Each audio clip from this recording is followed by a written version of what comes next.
A coming soon mod makes PvP optional. Okay. Elden Ring is a game, yes?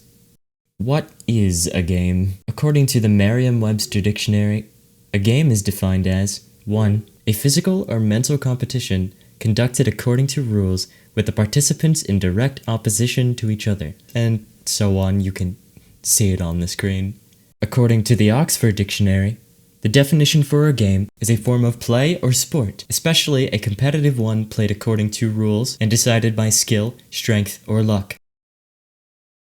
The very word game denotes competition, opposition, limitation, structure, and so on. All concepts which when beaten hit a little dopamine button in your brain. The one that triggers the prehistoric sense of having gotten away with the dinosaur egg and therefore get first pick of mate. For reasons such as these, high risk, high reward behavior is inherently more appealing to most men. This is, by the way, the reason for why most competitive fields, including gaming, are dominated by men. Those that are unskilled or unintelligent enough to get away with one of said metaphorical dinosaur eggs are left to cope, maidenless. One common method of copium consumption, at least among our more Neanderthal cousins, is the assumption that their own failure was never within their realm of avoidance. This is simply a failure to accept one's own ineptitude. This idea that insufficiency is enacted upon oneself by some cosmic force has a name. It's called the Dunning-Kruger effect. This immediate overconfidence in one's potential as a would-be egg thief is quite effective at lessening or even avoiding the blow to one's ego. This unbearable wound that would be sustained by the acceptance that being bad at video games is simply a deficit in one's cognitive or physical ability. I would also like to add that in the case of physical deficiency, the ability to circumvent and or improve oneself is a simple intelligence check. In plainer terms, if you're bad at video games, you're likely simply incompetent. But I just want to have fun. I don't have time to get not bad at video games. That is completely understandable. The solution? Play a different game.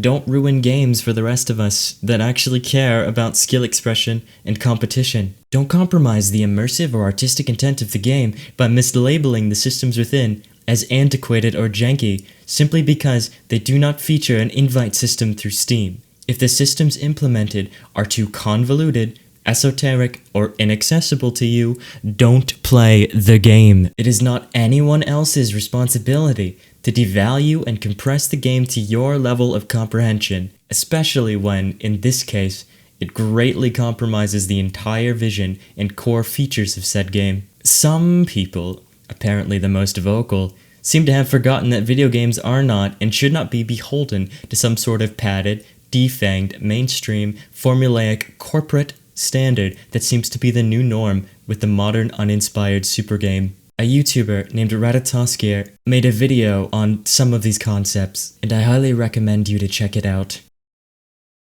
From a gameplay perspective, this mod spells absolute ruin for the remaining semblance of balance this game still has. Mind you, I am no mod purist. Between my Project Zomboid and RimWorld installations, I have thousands of mods at this point. This is quite different, as a large sizing of the casual player base sees this mod as a replacement for the base game. In the absence of PvP, co-op is inherently overpowered. This game is much more than completable solo, and the addition of another player results in only an indirectly proportional HP scaling of the NPCs. If you can one-shot, cheese, or even straight up avoid most bosses in this game solo, with little to no skill I might add, it is a no-brainer to gain just a little bit more extra security by summoning. Invasion is meant to balance co-op. It has been, in every Souls game previous, the caveat to co-op. In fact, you used to be able to get invaded as a solo host, even without using a Taunter's Tongue equivalent. Just a 30% or other